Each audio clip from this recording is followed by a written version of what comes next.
On a biting November night, Lucas Bennett, a tech mogul who'd built a billion-dollar empire, walked home through the manicured streets of his gated community. His Italian loafers clicked softly on the pavement, the warmth of a paper bag filled with takeout seeping through his fingers. From the outside, Lucas had it all: the sprawling hilltop estate, a collection of cars worth more than most houses, invitations to private yacht parties.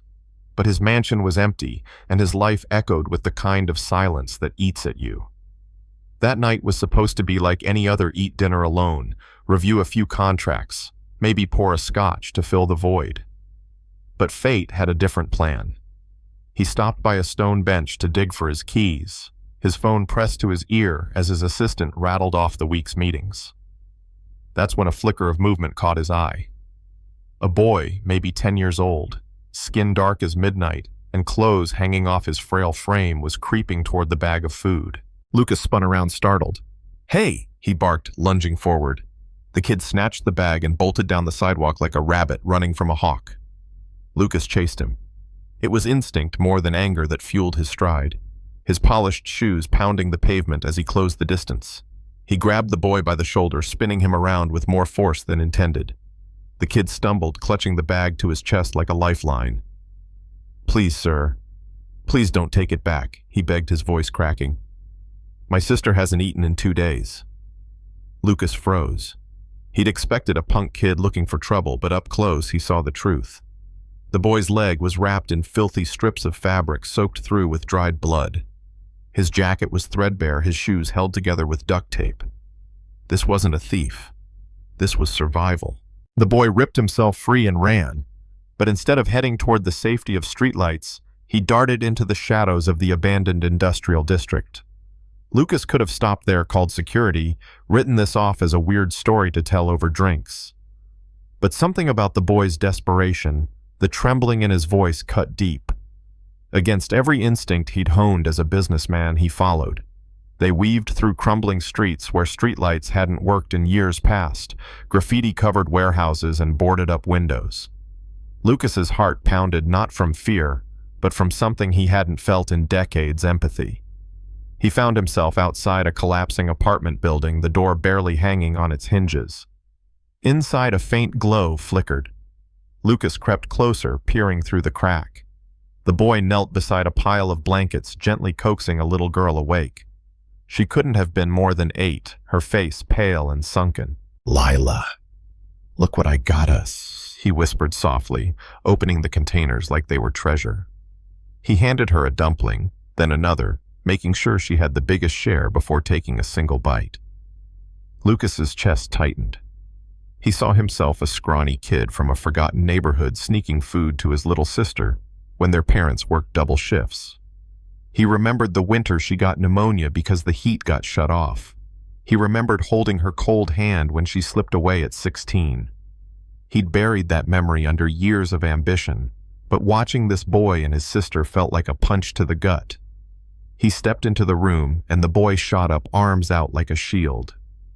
"Please, mister, take me. Just don't hurt her," he pleaded, standing despite the pain in his leg. Lucas raised his hands slowly. "I'm not here to hurt anyone," he said softly. I want to help." They didn't believe him, not at first. But after a long silence and a promise that he wouldn't split them up, they followed him. Lucas brought them to his mansion, a place designed for cocktail parties and charity galas, now serving bowls of warm soup to 2 scared kids. He bandaged the boy's wound with medical supplies from his private clinic, listened as they explained how their parents had died in a shooting months ago, how they'd been running from foster care because nobody keeps siblings together. That night, Lucas saw his home through their eyes, not a symbol of wealth, but a fortress of safety. For the first time in years, laughter and soft voices echoed through the halls. He tucked them in with extra blankets, promising breakfast in the morning. But the next morning, they were gone. The couch was neatly folded, dishes washed, every sign of them erased. And the photograph of his sister, the one he'd kept on his mantle for 20 years, was missing. Rage boiled in him. He'd opened his heart, his home, and they'd robbed him. He searched the house top to bottom, but the silver-framed picture of Sarah smiling in her pigtails was gone. The betrayal burned deeper than he wanted to admit.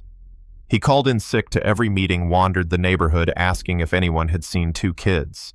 Most of his neighbors looked disgusted at the mere mention. He hated them for it, and he hated himself for hoping. By noon, he'd given up. He sat in his leather chair, staring at the empty mantel, a glass of 30-year-old scotch trembling in his hand. He'd let himself believe for a night that maybe Sarah had sent him a second chance at family. He'd been a fool. Hours later, his front door creaked open. "Mr. Bennett," a small voice called. Lucas shot to his feet, anger surging like a storm. Marcus the boy stood there, cradling the framed photo. Lila peeked out from behind him, clutching a bag of art supplies. "Give that back!" Lucas roared, storming toward them. "How dare you steal from me after everything I please," Marcus cried.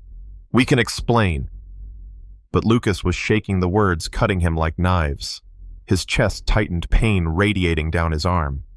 He gasped for air, stumbled, and the last thing he saw before collapsing was Lila's terrified face, and Marcus setting the photo carefully on the table. He woke to the rhythmic beep of machines and the sterile scent of antiseptic. "Mr. Bennett," Marcus's voice was soft, tired. Lucas turned his head. The boy sat in a chair by his hospital bed, clothes rumpled, eyes red. "Where's my picture?" Lucas rasped. "It's safe," Marcus said quickly. "Lila's got it right outside." Why'd you take it?" Lucas whispered, his voice cracking with hurt. Marcus hesitated. "Can we show you?" Lila entered, clutching something wrapped in a pillowcase. With delicate hands, she revealed the photograph. The cracked silver frame was gone. Instead, it sat in a hand-painted wooden frame, vibrant flowers and tiny birds dancing around the edges. In the corner, in careful child's handwriting, were the words, "For Mr. Bennett, who has a big heart. Love, Marcus and Lila." The old frame was breaking. Marcus explained nervously, twisting his fingers. "We didn't want it to hurt the picture. We measured it and found a frame at the thrift store. I spent my savings. I painted it," Lila whispered shyly, "because your sister looked like someone who loved pretty things." Lucas's throat tightened as tears filled his eyes. "You did this for me?" Marcus nodded. "We wanted to thank you. Nobody's ever been kind to us like you were. The artwork wasn't perfect, but it radiated love." He touched the frame with trembling fingers, his heart breaking open. "When you yelled, and then you fell." Marcus continued, voice barely above a whisper. "We called 911. Lila remembered the number. We rode in the ambulance with you." Lucas reached out, pulling them both into his arms, ignoring the ache in his chest. "I'm so sorry," he murmured. I thought you betrayed me." "You're a good man," Lila whispered. "Good people make mistakes, but Daddy used to say, the measure of a man's if he makes them right." Lucas looked at the two kids who had saved his life and given him something priceless, something money couldn't buy. "Would you want to stay, not just tonight, forever, as my family?" Marcus blinked back tears. "You mean adoption?" "Only if you want to," Lucas said, his voice shaking. Lila smiled softly. "I think your sister would like us." 6 months later, Lucas stood in a courtroom more nervous than he'd ever been during a billion-dollar merger. "Do you accept full legal and emotional responsibility for Marcus and Lila Williams?" the judge asked. "Yes, Your Honor," he said, his voice steady. The gavel hit. "Congratulations, Mr. Bennett. You're officially a father." That night, his once quiet mansion was filled with laughter and the smell of spaghetti and chocolate cake. Marcus talked excitedly about starting a foundation to help kids like them, while Lila leaned against Lucas's shoulder, whispering, "Dad, do you think your sister can see us?" Lucas glanced at the framed photo on the mantel, now his most treasured possession. "I think she can," he said softly. "Good," Lila murmured. "I tell her about you sometimes, so she knows you're not lonely anymore." Later, as snow fell outside, Lucas sat alone in his study, sipping coffee, staring at Sarah's painted frame. "I kept my promise, sis," he whispered. "I found someone to love. 2 someones." In the hall, he heard giggles and little feet racing down the stairs. Tomorrow, they'd build snowmen, drink cocoa, maybe have a snowball fight he'd definitely lose. For the first time in decades, Lucas Bennett felt truly rich. Not because of his fortune, but because of two brave kids who'd shown him what family meant. And here's where I leave you with a question. Would you have trusted those kids after they stole the photo? Or would you have slammed your heart shut? Comment your thoughts below, share this story, and if it touched you, subscribe.